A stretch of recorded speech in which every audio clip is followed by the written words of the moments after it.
I'm Tom Peters. I want to tell you about something new and extraordinary in working America. Managers and workers together in an alliance for a new leadership. I've seen plant floor workers finally running their own lives on the job at a General Motors plant. Assembly line men and women dictating quality production at Harley-Davidson. Workers taking over virtually every management function at a sausage factory of all places at Johnsonville Foods. And remember your high school principal. He didn't look like Dennis Litke, and he probably didn't churn up his students and teachers the way Dennis does either. Ladies and gentlemen, Mr. Tom Peters.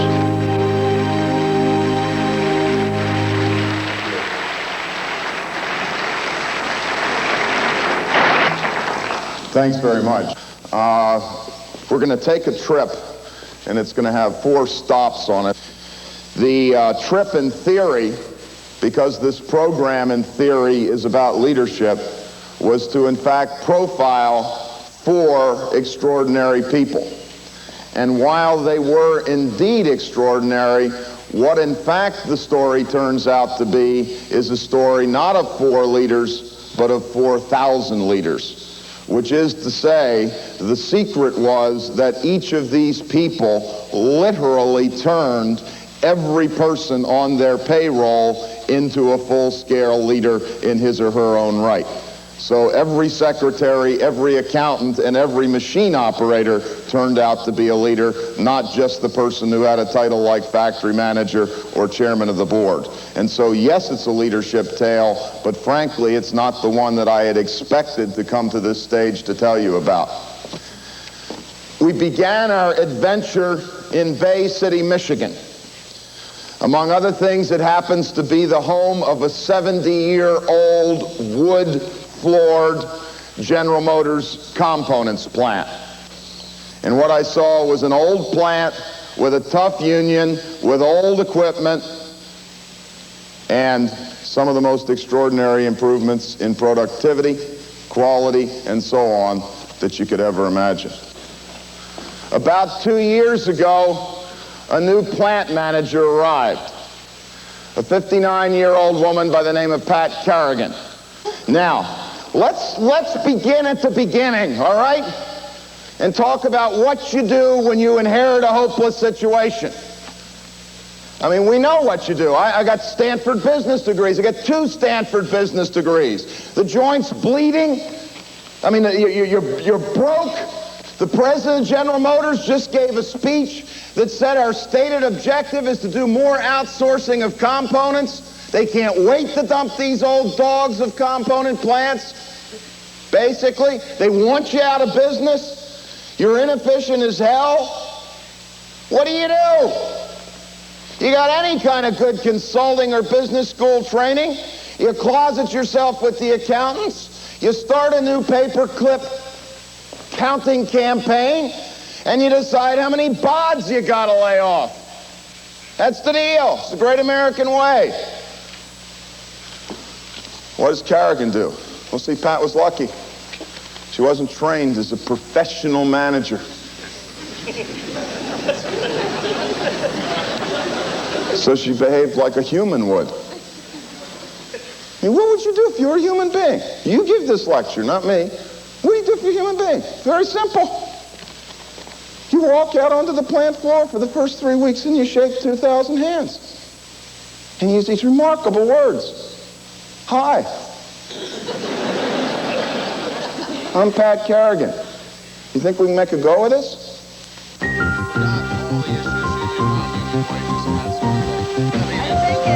To walk these Bay City corridors with Pat Kerrigan is to think back over decades of bad blood between auto labor and auto management, and then decades of waste and shoddy production, both labor and management's fault, and hard times for Detroit and its empire as well.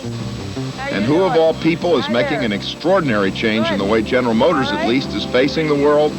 Well, it's this one-time psychologist who's about the unbossiest boss you could ever meet. What do you know about parts, and what's the deal with this psychologist transplanted? Well, Tom, I have to say I've never made a part in my life, and I don't really have any plans to make one. That's not my job. My job is to create an environment where people who do make them can make them right the first time, can make them at a competitive cost, and can do so with some sense of responsibility and pride in what they're doing. And I don't have to know how to make a part to do any of those things. A psychologist running a General Motors parts plant? You bet. Pat Kerrigan worked in Michigan public schools until she switched to industry in the 1970s. And if you want a model of visible, communicating management, Pat Kerrigan is it. I just enjoy seeing her come out and just say hi. Before, we didn't even know who our plant manager was, okay? I mean, if I would have seen him, I wouldn't have known who he was. Not only does she come out and talk to us, she has an open door policy. If we have something, we can walk up and talk to her in her own office. And, you know, that was unheard of a few years ago. This this Bay City thing that I've been observing a little bit of is to me is an incredible phenomenon. What in the hell is going on here? People are owning their jobs, I guess puts it about as simply as anything. They're taking some ownership, they're becoming involved, they're taking a level of responsibility we have not often asked of people other than managers. The day somehow is different than it was when someone said, park your brains at the door and don't forget them when you go out, because you'll need them when you're being a dad or a member of the community or whatever, but you won't need them here, for Pete's sake. Remember that when she came here, labor relations were tense. 40% of the workers had been laid off, and nobody trusted anybody else. So it's just incredible what you hear about Kerrigan from the local United Auto Workers Union representative, Jack White. I'm here to tell you, Pat Kerrigan got a phony bone in her body. If you and I are having this conversation 5 years ago, what would the speech have been? We wouldn't have had this conversation 5 years ago. That's right, all right. Once I was brought in and considered a partner in the way that we run business, I developed a greater interest. It was personal to me now. When I go out on the floor and somebody says, did you hear about that stupid decision? I say, hey, wait a minute. That was a joint decision. What don't you understand about it? In an hour-long conversation with Union Chairman Jack White, I must have heard the word we 25 times, and never even a hint of the word they or them, as in them, the management. In another hour-long conversation with plant manager Pat Kerrigan, the word we came up 25 times at least, and once more, no theys, no thems, the union. The Pat Kerrigan magic, the Pat Kerrigan spirit can be summed up in the word self-management. And true participation, ownership, and self-management is precisely what it's all about in Bay City, Michigan. We have got to be partners in this process or it isn't going to work. We have got to solve problems together. We have got to really be committed to the plant and its future, because if the plant wins, we all win. So why should we quarrel? Why shouldn't we be partners? Somebody said, you mean to tell me the union's in bed with management? And one of the guys in the union said, you better believe we are. You know, we got 50% of the bid. We own half of it too, so it just makes good sense. All over this plant, there are little units of workers who run themselves. These men formed one of those employee participation groups. Team management, but their choice. Nobody is forced to take responsibility. But these men decided to take up Pat's challenge. They run the machines that crank out precision parts for auto transmissions. And they run a constant check on everything they do. Not the foreman, not the supervisor, but on their own. We have a say-so. We make decisions, where before we never made no decisions. The only thing we did was run the machine, and that was it.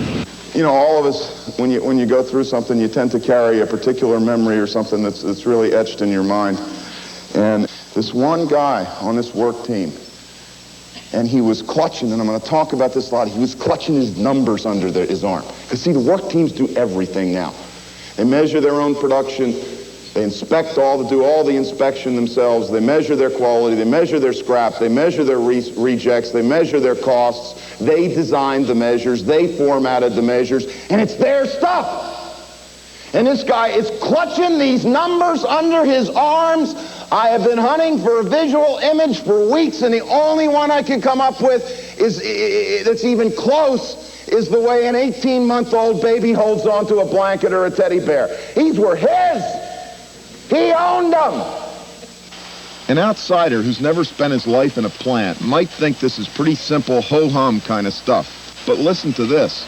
They've cut down the number of rejected parts by 44% in just the last year.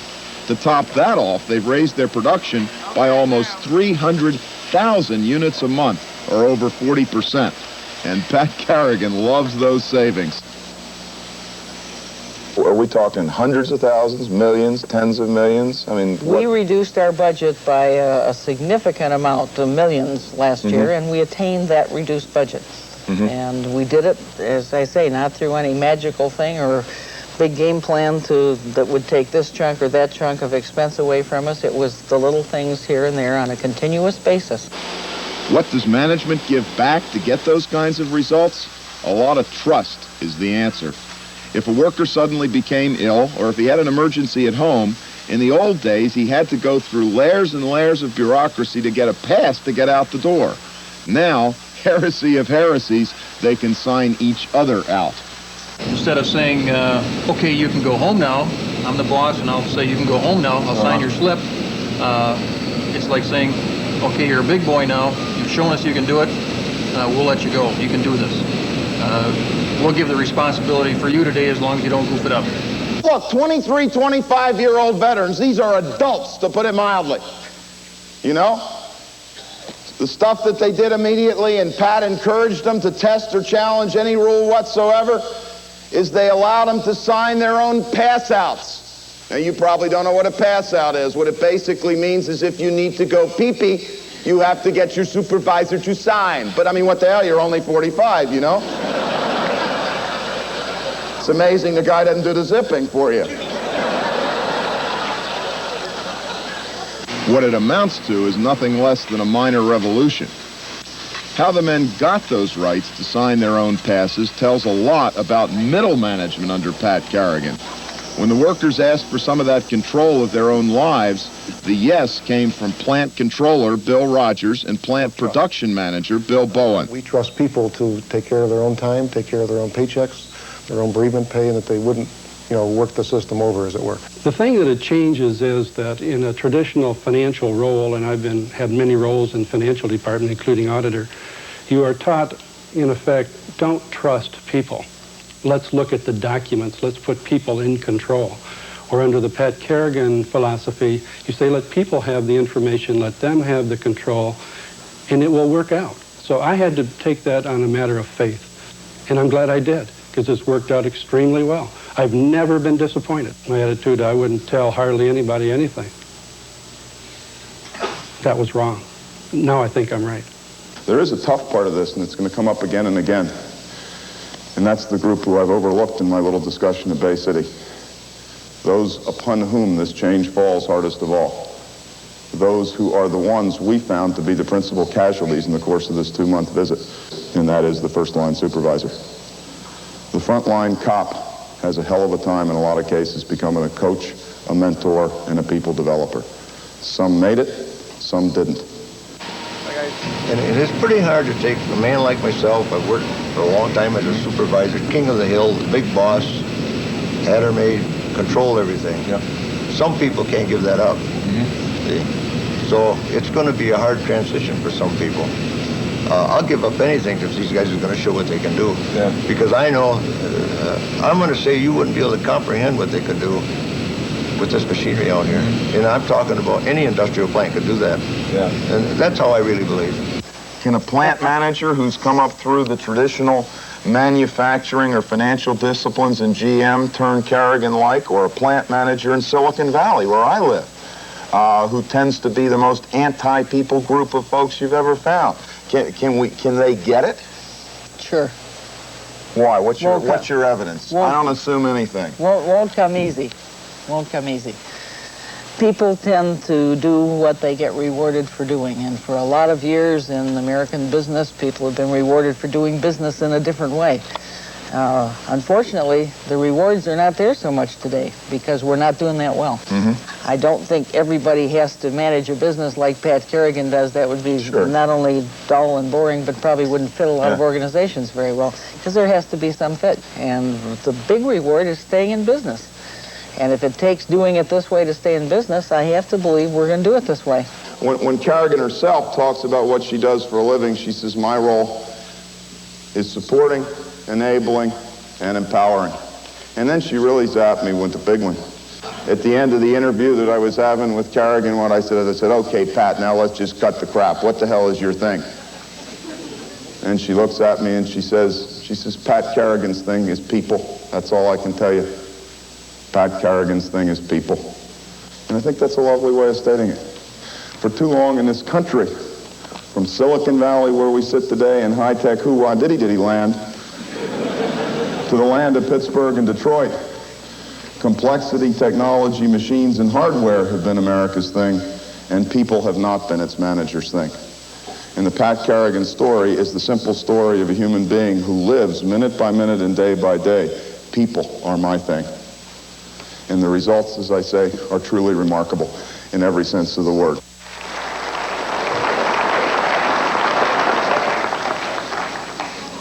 Okay, let's pause for a minute and reflect on what we've just seen at General Motors, Bay City.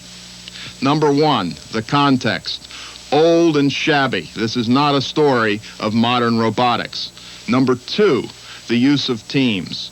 Membership is voluntary. They're responsible for their own quality control, responsible for continuous improvement, know their statistics cold, design their own measures, and have had the bureaucracy removed, as the time card story and the pass-out story illustrated. Number three, the union as real, true partner, beyond lip service. A joint decision-making part of the action. Number four, the impact on other managers. Heavy impact on the first-line supervisors who have a tough time changing from cop to coach. Secondly, the middle managers face wrenching changes too. Remember, they've got to learn to do such things as trust their workers with numbers. Number five, results. This is not a warm and gooey story. It's a story of hard, cold numbers, better quality, better productivity, and a lot of jobs saved. And then number six, Pat Kerrigan's leadership. Very, very visible. A very real open door. Out and about all the time. A straight shooter of the first order. She ain't got a phony bone in her body. Remember, that's what Jack White, the union man, said. Trust. Trust is a key word. She gives it. She expects it. Take some ownership. That's what she says her philosophy is relative to the workforce. But to sum it up best, remember Pat. She said, Pat Kerrigan's thing is people. From there, we headed out to that wild, woolly, snowy land of Wisconsin, home to a sausage maker by the name of Johnsonville. Now, maybe we're a little bit snotty as we live here in the Bay Area, but when you think of sausage maker, the first phrase that comes into your mind is not Berkeley PhD in software engineering. And that's fair, because the talents of the people that we observed in the sausage plant far exceeded those of anything I've ever seen from a Berkeley PhD in software engineering. This may not look like your first choice among jobs.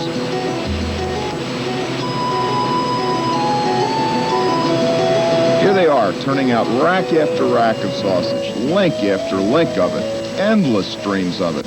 Regimented sausages, one link after another. A meat-packing assembly line. But what you learn on that plant floor is that you're among a bunch of freewheeling individualists among all those links. Everybody his own boss, responsible for what he or she does, contributing to the whole operation. Frankly, it's about as far as we've seen any plant anywhere go toward handing the workers the reins. The idea sprang from the head of the man who runs it and owns it, Ralph Stair. Tell me where you were. Tell me the flash of lightning that made you start thinking a little bit differently about organizations. I was riding on a donkey on the way to Damascus. I got hit by lightning. That's what I thought. And then a nice interview. And then I got enlightenment. We were growing. We were a very successful company by all financial terms, and everyone in the community said, my goodness gracious, what a great company. And yet I was dissatisfied. I just didn't like what I saw. He said, the way that he boiled it down is, he said, the way I feel now is it is absolutely, and this is strong language, and I think he's right dead flat out on the mark. He said it is immoral to be the manager of a leader of a business or leader of a business and not, in fact, allow people to develop their talents fully. And he's comfortable with words like immoral, and so am I. And I realized there's something wrong. And so I think the only smart thing I did in this whole deal was to realize that there was something wrong. It was my fault, not their fault. So what's all this about? Well, it's about Tim Lentz here, a sausage maker on the line who never finished high school, but now he's setting production schedules and drawing up budgets.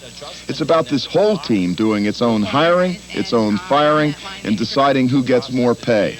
It's about workers not being called workers, but members of Johnsonville Sausage. The basis of the competitive situation is this. It's about self-improvement on company time, economics, and Professor Gould from a nearby college. And it's about nibbling and tasting and sniffing sausage every morning. A panel of sausage makers judging whether what they make is up to their own tough standard. I think our whole objective here is to make the best quality product here, and we're testing it before the consumer gets to see it or taste it himself.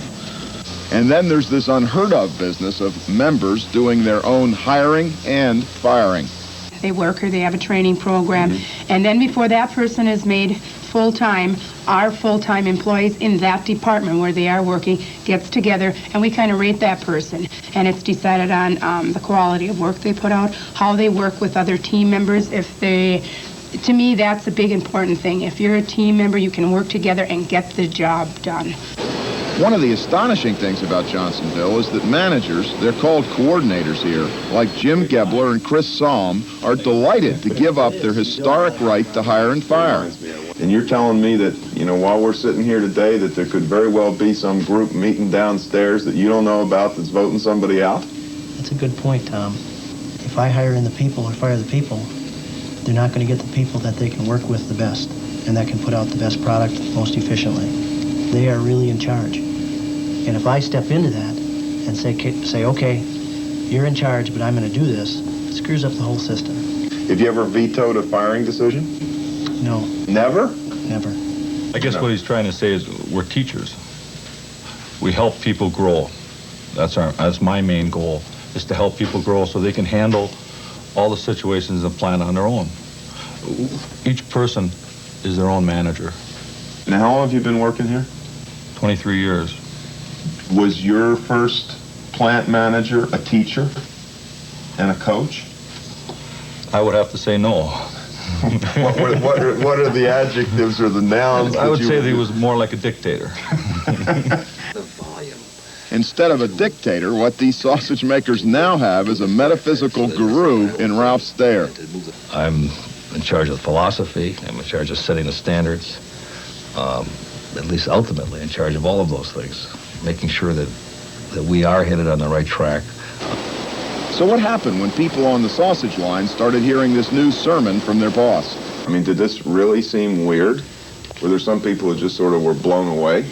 Yeah. We thought Ralph was losing it. I didn't understand what he was trying to tell us. I don't think anybody did. But it sounded good, because I know from past experience, people come up with good ideas.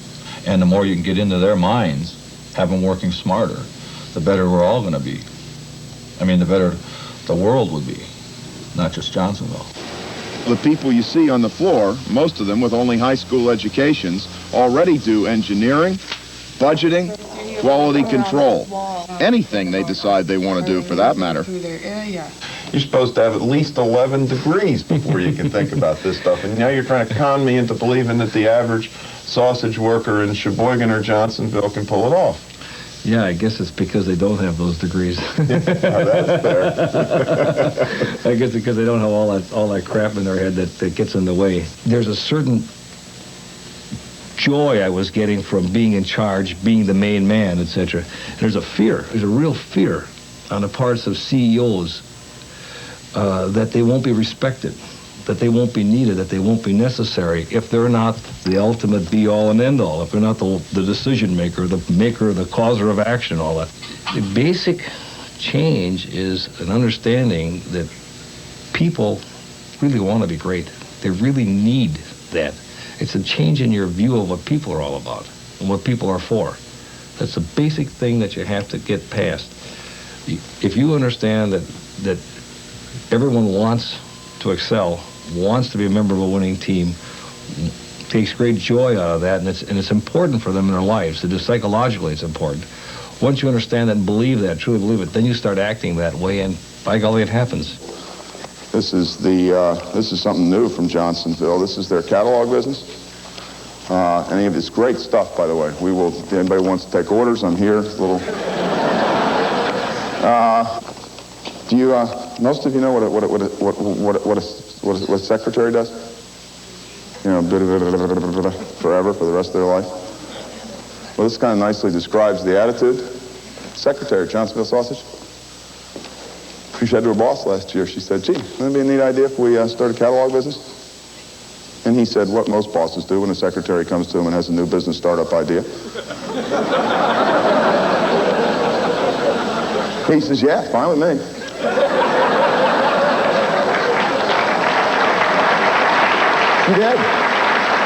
She did. She's running $1 million plus business, I believe now, that's growing at 100% or so a year. You know? I mean, what the hell? My greatest joy is to watch people grow, watch their horizons expand, watch them get excited about what they're doing, seeing the change that we can make in people's lives by being connected with this organization. There's value in that far exceeds anything else. And it far exceeds an improvement in the balance sheet.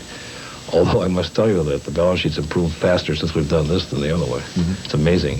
Proof of the pudding that they're serious. I've told this wonderful company, not one goddamn pay raise since 1982. That sounds a little strange, doesn't it? No. Tell you why. No change in base pay, but the only way you get a pay increase is to learn something new. And so you start, because it is the sausage business after all, not software. You start at about $6 an hour, and when you learn to do budgeting, it's 50 cents. When you learn to manage inventory, it's 50 cents. When you're team leader for a while, it's another 50 cents. When you're trainer, learn to do training, it's another 50 cents. And on it goes. But the whole approach is the only way that anything positive happens here for you or us is when you increase your own skills and contribution in a different way. Continuous, constant improvement with the sky the limit, and if you quit improving, you're out of here. Very simple. We have no room for people who are not growing. And he means it. This guy is an educator. It's there.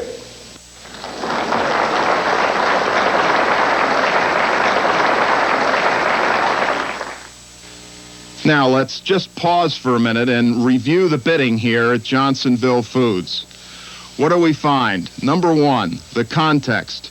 Unlike Bay City, things were fine and dandy and rolling along at Johnsonville. Number two, the diagnosis that Ralph Steyer made. Though the numbers looked okay, time and again he saw people were happy and they weren't engaged. And after a lot of thought, the way that it came out is, I am the problem. Number three, his philosophy, the best articulated of those that we'll be taking a look at. It's very simple. Everyone wants to excel, says Ralph. Simple words, powerful impact. It's immoral, he goes on, not to allow every person to develop to their fullest ability. Number four, once again, the work team. There's nothing they don't do. Their own scheduling, their own recruiting, their hiring, their firing. They develop their own budgets, make capital proposals, responsible for total quality control, and even responsible for new business ideas. Number five, the middle managers. Once again, though they seem to have made the transition here, moving from dictator to teacher is not easy. Number six, like the bottom line at Bay City, results with a capital R, maybe 20-fold growth in a half-dozen-year period. And number 7, Ralph's journey itself. It's an interesting story of somebody who really worked at it, worked at thinking about it, worked at developing the philosophy, and then worked for years at implementing it. That's Johnsonville.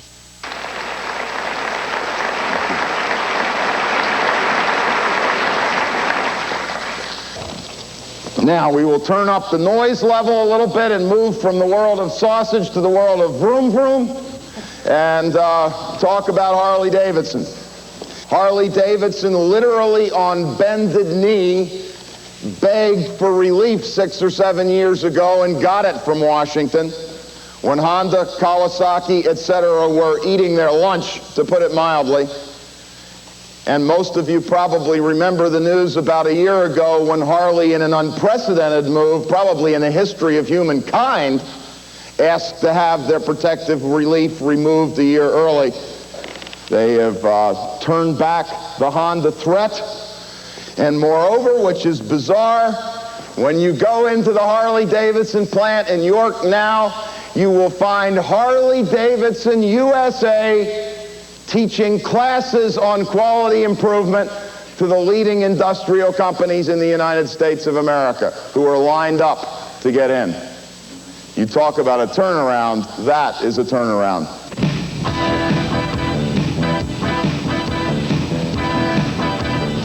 There is nothing in the two-wheeled world quite like the Harley-Davidson hogs on parade. The Harleys are the biggest, shiniest, glossiest cycles in captivity. Harley owners are the most loyal of the loyal. Who else would puff out their chest and call themselves hogs for Harley owners groups? They've stuck by Harley, suffered with Harley, made Harley part of their lives into this 9th decade of Harley-Davidson motorcycles. It's an anemic little machine, really. Just a skinny little bicycle with a simple gas engine on it. In 1903, Harley-Davidson, in fact, made its first handful of these bikes. For decades, Harley-Davidson and many other motorcycle makers made tens of thousands of machines. At one point, in fact, there were actually 150 motorcycle makers in the United States. Well, no longer. With the exception of a handful of tinkerers, Harley-Davidson is the only motorcycle maker left in America today. But it's taken a revolution in this company to keep it alive in the face of Japanese competition. The Japanese machines were better and they were cheaper. And most Harleys in the late 1970s and early 80s wheezed, spat, sputtered, leaked oil, and nearly shattered the loyalty of even the most devoted Harley hogs. Hear it from the people who make the machines. It used to be you could see a Harley or walk into a dealership and think, oh, there's another piece of junk sitting. Hear it from Executive Vice President Tom Gelb. It used to be standard to walk into any of our dealerships where Harley-Davidsons were on the floor, display floor, and see a piece of cardboard underneath the engine and transmission. On the showroom floor? On the showroom floor, cardboard so the oil wouldn't drip on the floor.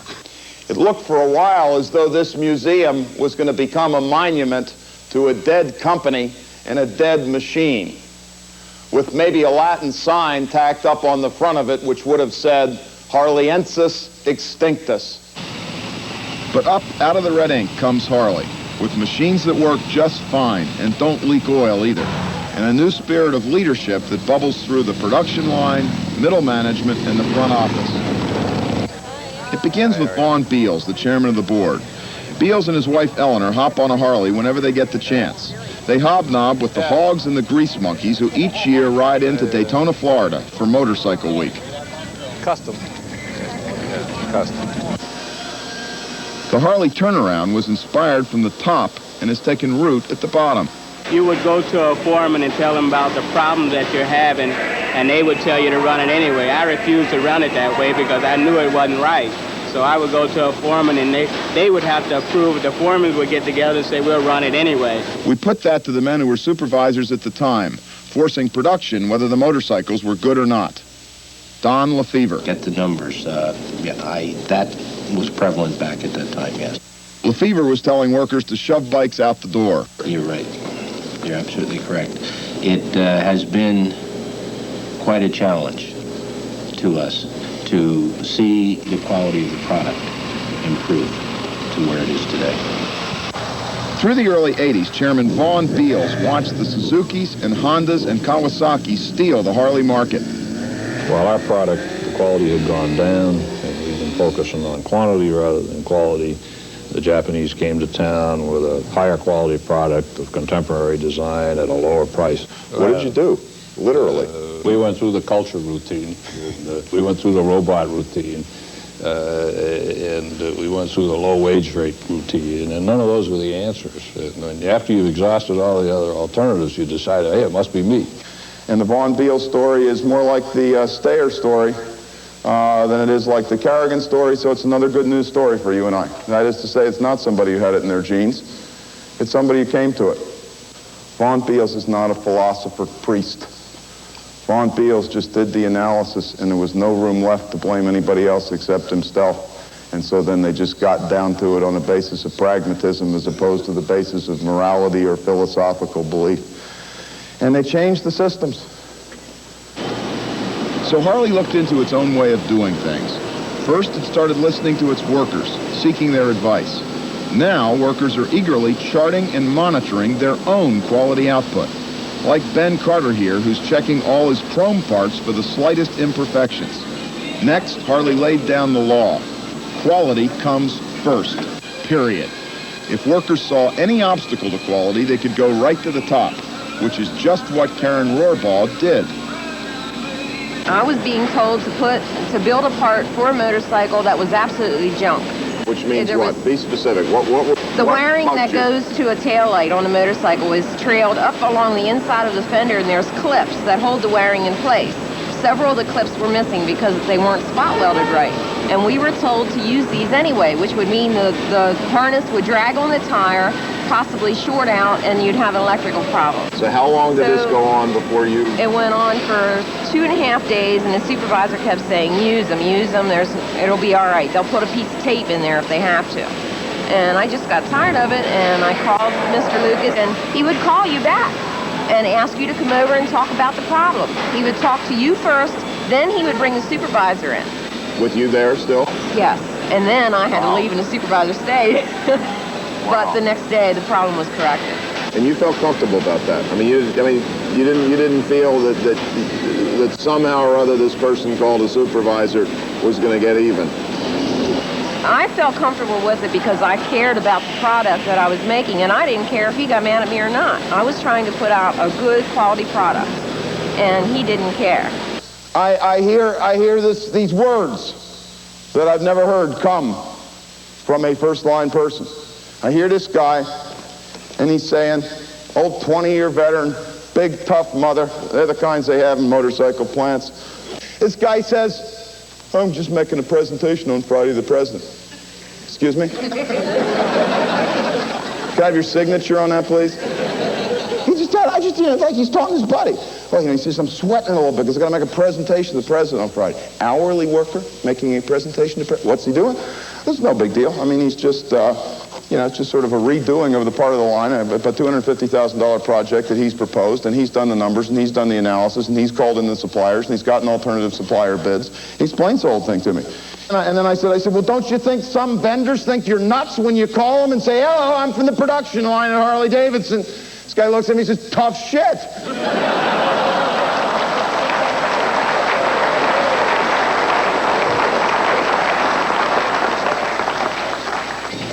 Then Harley set its sights on one of the colossal mistakes in its York, Pennsylvania plant, a huge Rube Goldberg contraption. Sometime in the early 70s, a brilliant industrial engineer got the efficiency idea to end all efficiency ideas. They installed this conveyor system, literally miles of conveyor that would carry tons and millions of dollars worth of parts to make motorcycles all around this plant. Well, boy, if they had known then what they know now, I'll tell you, it would have worked out a little bit differently. This has become the biggest overhead joke of all time. Nobody realized what it would mean if tens of thousands of parts, good parts and bad parts, floated around the ceiling for months. What this meant was the orders from the top that created this mechanical monster completely stifled the quality involvement of workers on the line. They never knew if they were making bad parts until somebody tried to use them, often as long as 6 months later. If they didn't know there were problems, of course, they couldn't correct them. The workers finally helped design a new system that is so simple it could blow your mind. This little rack that you could knock together in your basement workshop on a weekend doesn't look like the heart of a revolution, but it is. It's part of Harley-Davidson's system called MAN, or Material As Needed. Other companies call it Just-in-Time Inventory Management. The way it works is this. When it's time to put a handlebar on one of these machines, the worker who's going to do so comes over and grabs it off this rack. But the key is, as you can see, is that there aren't many handlebars on the rack, just enough to do about 30 minutes worth of work. Now, when they get down to just 2, what he does is walk over here, flip a simple toggle switch, and literally a minute later, a new rack of handlebars arrives. So the parts these workers make now get used right away. If there's a defect, they hear about it and correct it instantaneously. Management listened to the workers, and now the workers can make better motorcycles. A title and paper doesn't make the job work. We make the job work, and the management has realized that. So they make us feel, and we are important enough that they can come to us and ask us if there are problems, what can be done to make it better. When you turn them loose, when they really understand that they've got the ability and can get things done, the power of that is damn near infinite. It takes longer than you like to get to that point. But once it starts, it has its own momentum, and as we may have said earlier, you can't stop it now. Is there any way this place could go back to the way it was? I'd hope not. It could, but I hope we're not going to let it. Let me use the words of Vaughn Beals approximately relative to the equipment in the Harley-Davidson plant. He said, 5 years ago, the machining in this company was the lousiest for any motorcycle company in the world. Stinking, lousy, rotten equipment. He said, today, the machining in this company is the best of any motorcycle company in the world, including our Japanese competitors. And then he said, you know the funny thing? It's the same machines. It's the same old clunky machines, improved 1,000 times by people and teams who own the jobs, own the numbers, own the tools, and own the right to fix a problem instantaneously whenever they come across it.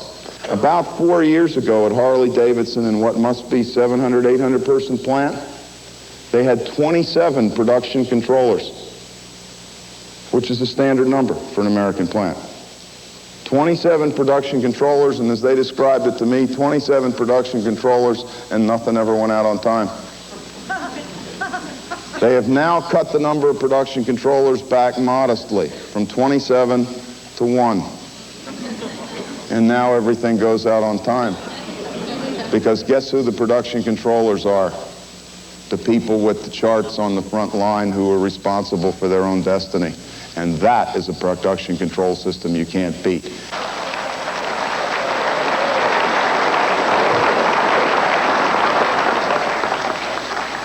Again, let's take a deep breath and look at what went on at Harley-Davidson in York, Pennsylvania. Number 1, the context. Trouble. Financial trouble, Honda trouble. You couldn't ask for more trouble. Number 2, the problem. Quality was at the top of the list, so bad that the employees themselves called it junk. The diagnosis of the problem, they went through all the excuses to no avail, and then they arrived at their conclusion. The problem is us, the management. Number 3, and one more time, the use of teams. The teams were really fanatics about statistics. They understood them, to put it mildly. They were also measurement fanatics about everything. Quality first was the word. Continuous improvement of everything, self-quality inspection. These again were the watchwords from the team. Once more, like Johnsonville, literally no limit to what the teams could do. Number 4, let's take a look at the systems. Just in Time, a wonderful story of its effective implementation. But most important, since so many JIT systems have failed around America, Harley understood that to install JIT means, first of all, an attitude that says trust the worker completely. Number 5, pare down that hierarchy. Number 6, like our other stories, results with a capital R. The Honda Challenge turned back and the balance sheet in beautiful shape. And number 7, Vaughn Beal's leadership, with the customer with incredible intensity. And then again, remember his language, power from those teams that is damn near infinite, to use his exact words. The next stop was Winchester, New Hampshire. Winchester was a place that was flat on its heels. It's the old story of Harley-Davidson again, boring, boring, boring. It's the old story of Bay City again, boring, boring, boring, old, lousy, dirty. New Hampshire prides itself in paying teachers less than anybody else on the planet. Dennis Litke, principal of the Julia B. Thayer High School, 350 people in rural Winchester. Come on, girl. Around. Dennis Litke didn't really come to Winchester to be a school principal anyway. He came here just to be here and do absolutely nothing. He bought this mountain cabin for vacations while he was a middle school principal in the 70s on Long Island in New York.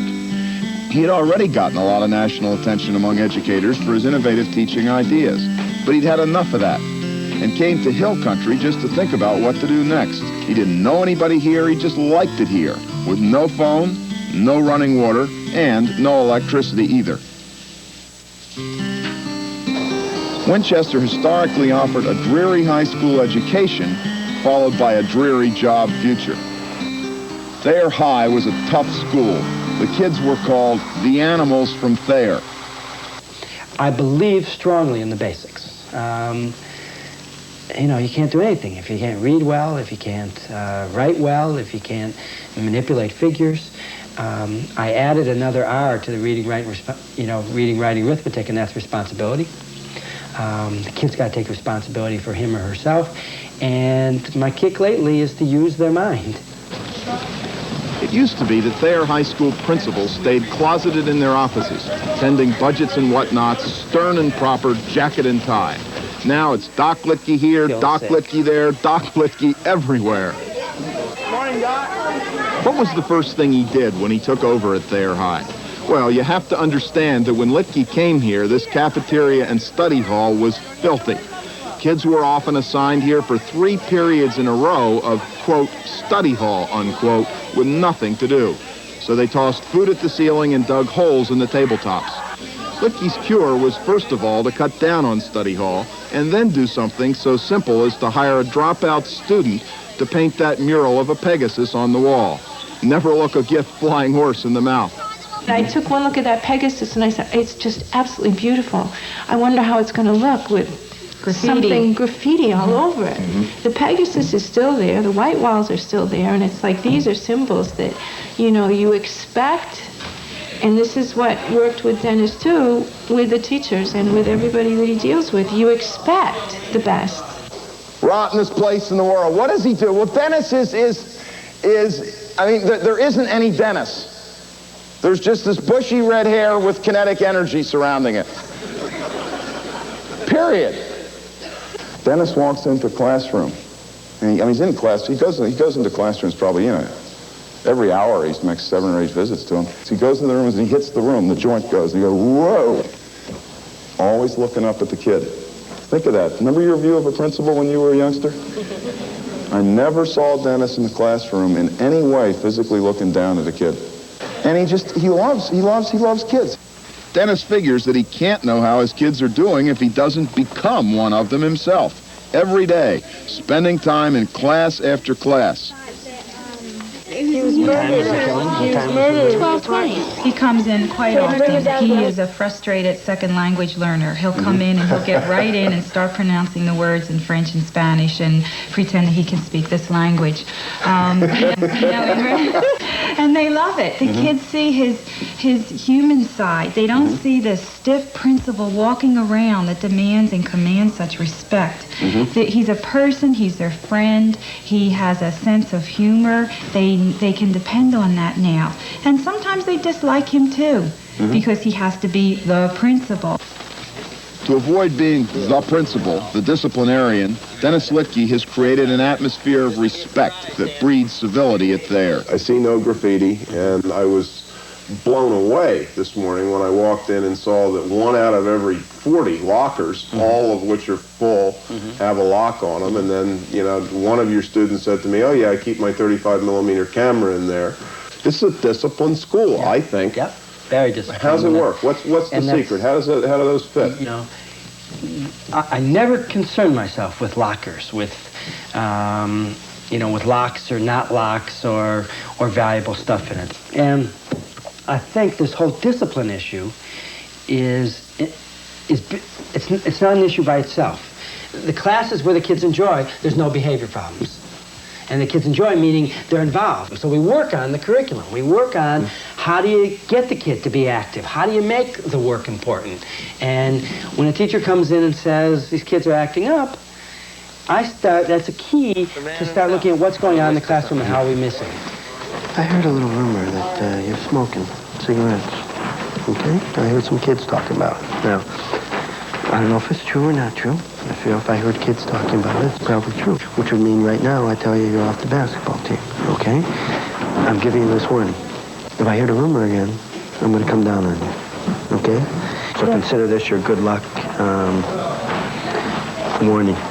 And if you are, I would flush them. We as teachers really don't even have that much power, because as long as it's cool to be bad, we're in trouble. And we had to turn around where it's cool to be good. And when I felt good, when I saw, I'll say a hood, I mean, I don't know what you want to call it, but a kid who would look down on grades and really didn't care.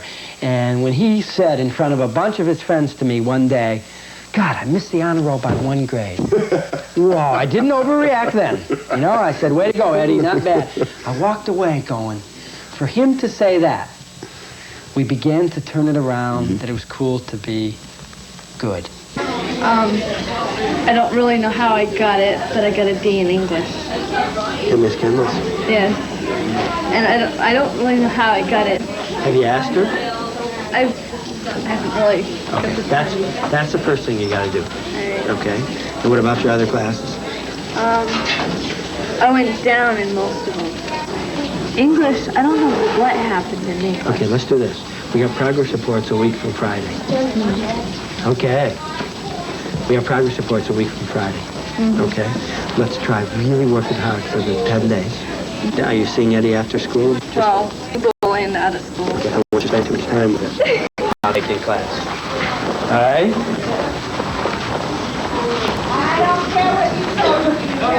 She was with me. 1, 2, 3, 4. Littke is nothing if not a risk taker, even to the point of picking up a baton, if need be, to sub for a sick music teacher. Johann Sebastian Bach was taking a risk too.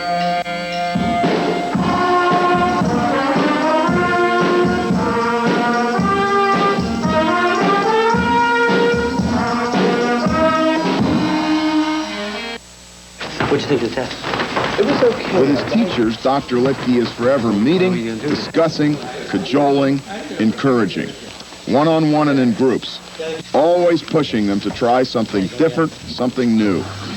He's an excellent leader, and because he is an excellent leader, he has created empowered teachers. It's exhausting, it's confusing, it's frustrating, but without it, I'm not sure what I would do. It's the pulse, it's the lifeblood of the school, and I can't imagine doing anything else except constantly evaluating and relooking at what's done to be better. I enjoy teaching again. I love teaching again. I was afraid that I'd never be a teacher again 8 years ago. There's a sense of livelihood and joy about it now, and there's hope, and I see that we're working so hard to make it work. It's not that I have to be here, it's that I want to be here. And if I'm going to be here, you're going to get some type of education out of it. He makes you want to get something out of it, not just come here to get your 4 years over and graduate and go on to life. He makes you want to get something for yourself. Right, we have You read that? Yeah. Littke also unleashes his students to pursue something outside of school that they learned about in school, like a proposal they heard about to put a landfill dump in Winchester. Come in one day, it was a Friday afternoon, and everyone's trying to go home Friday afternoon. Kid closes the door. Dr. Littke, you won't believe this. What I have here is going to blow people out of the water. They went over and they videotaped the land where the landfill was supposed to be on. And they found that if you put a landfill there, it would seep into our water. They said, we got evidence here. You know, they were so excited. And then they said, we got something to ask you. They said, could we take Monday off and go with the selectmen and go visit 2 dumps that are in town to look at how they handle their refuse? I mean, I said, absolutely, man. That's what learning is about. We kept the dump out of town, and it was mostly because of the kids' work that did it. Is what works in, albeit tough, but nonetheless 350-person Thayer, namely the Littke style, the Littke philosophy, whatever you want to call it. Could we pull the same thing off in an inner city school in Chicago, D.C., Atlanta? I think it can be done anywhere, and I think it can be done with all different styles. The key is, you know, this school takes on my style, okay? That doesn't mean I'm connected to everything, but I am the leader in a small school, so it has some of my energy, okay? Another school could have someone whose style is the opposite of mine, but has that same respect, that same vision, that same commitment for excellence, but they do it in a much quieter way. I'm a little loud. When Dennis Littke arrived, 11% of the kids were going on to any form of secondary activity, professional school, vocational school, or college. 44% now go on. And Dennis's favorite word, his favorite word in the English language, is not SAT, but choices. He said, in Winchester, New Hampshire, we will never have Palo Alto's SAT scores. But he said, what we will have and what I am determined to have is that 100% of the students who graduate from this high school will have choices. Whether it's start their own company, whether it's take the job that they want, whether it's go to a voc school or a regular school or the Army, which is a beautiful training ground these days. But he said, the point is, I want them to have choices and to be masters of their own destiny. Remember Thayer? Here we go again. Continuous learning. He said 99% now have the choices they want. And that's the point. And that's the point. Let's summarize the Dennis Littke Thayer High story. Number 1, the context. As with all of our cases, a tough context. They used to call those Thayer students the animals. Number 2, the philosophy. Above all, a philosophy of involve the student, engage the student, put knowledge to work in a practical way. Also under philosophy, an emphasis on the 3 R's, the basics, and Dennis's 4th R, R for responsibility. That theme of student ownership, like worker ownership, comes up once again. And then the keystone to it all, respect. Self-respect, respect for others, respect for the school itself. The 3rd point, teacher involvement. Once again, the teachers were given extraordinary freedom and constant encouragement to experiment, experiment, experiment. Continuous and constant improvement was the theme here as it was at Harley Johnsonville and Bay City too. Number 4, Dennis Littke's leadership. Very, very visible. Energetic was the word we heard over and over again. A use of symbols in an appropriate way. Remember the opening Pegasus story when he took over the school. And an emphasis on discipline. But discipline not with a baseball bat, but discipline with care, attention, and above all, radical improvement of the students' self-esteem. And 5, once again, results with another capital R. And then the attitude that ties it all together. Try it, go for it, do something new, do something interesting, but don't stand still. What you're supposed to do at this stage of any lecture is you're supposed to come up with the 4 dramatic, gigantic, extraordinary principles that boil it all down. I wasn't able to do that. And so what I did on a piece of paper is I just wrote a bunch of words down. And oddly enough, half of them were contradictory, or they appear to be contradictory at face value. The first 2 words I wrote down were patience and impatience, because that's what marked each one of these people. Each of the people who led these institutions had a driving, highly energetic desire to see extraordinary things happen. At the same time, they had the good sense to allow people to learn at their individual speeds, whether it was in a York, Pennsylvania motorcycle plant or whether it was in the Julia B. Thayer High School in Winchester, New Hampshire. Tough, standards, measurement were the next 3 words I wrote down, and then right under those I wrote trust and respect. These were not places that didn't have rules. These were not places that didn't have discipline. These were not places that didn't have standards. They had exceptional discipline, extraordinary measurement, and awesome standards based upon trust, respect, and personal autonomy. Then on another page, I wrote down some other words. And this was a series of paradoxes that really kind of blew me away. I was just fiddling with this stuff. I'm trying to make sense out of the thing. These are awesome experiences. And so I wrote these things down. Less inspectors means more control over quality. Less rules means more control. Less control over the numbers means more honest numbers. Less goal setting top down means tougher goals set, but from bottom up. And on we saw it. And contradictions relative to the way that we have hierarchically managed automobile companies, public high schools, sausage plants, motorcycle plants, and every other damn thing in between for the last 200 years. So that's about it.